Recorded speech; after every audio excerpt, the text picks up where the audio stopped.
রায় দিয়েছে, যে রায়ে ওবিসি 2010-এর মধ্যে অনেক লক্ষ লক্ষ মমতা ব্যানার্জি তৃণমূল কংগ্রেসের সরকার যা যা করে হাফ হার্টেড করে, বদমাইশি করেছে। রঙ্গনাথ মিশ্রা কমিশনের রিপোর্ট অনুযায়ী আমরা 2010 সালে ওবিসি করেছিলাম 17%, যেখানে এ বি করেছিলাম।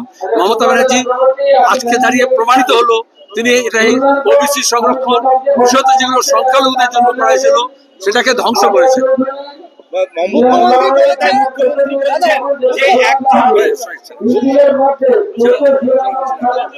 মুখ্যমন্ত্রী বলছেন একজন বিচারপতিকে দিয়ে এই রায় দেওয়া হয়েছে, এই রায় মানি না, সাংবিধানিক কাঠামো মেনে সার্টিফিকেট দেওয়া হয়েছে। মুখ্যমন্ত্রী আর তৃণমূলের লোক টাকা পয়সা দিয়ে সবাইকে সার্টিফিকেট দিয়েছে খোলামকুচির মতো।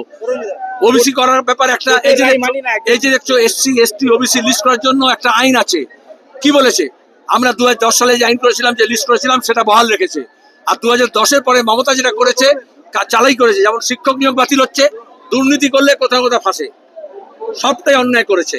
এতে একটা লাভ হয়েছে, যারা ওবিসি এতে চাকরি পেয়েছে তাদের কোনো চাকরি যাবে না, কিন্তু এরা দুর্নীতি করেছে, অন্যায় করেছে। নতুন করে করতে হবে, আইনটাকে ঠিক মতো করতে হবে। এই কেসে আগেই সরকারকে বলা হয়েছিল বিধানসভায় নতুন করে আইন নিয়ে আসুন, কিন্তু ওরা আনেনি, বদমেশি করেছে। মানুষ এবার রাস্তায় নামবে। এখন বুঝতে পারছে যে এটা মুসলমানদের ধোকা দেওয়ার জন্য কোনো সংরক্ষণ মানা হয়নি।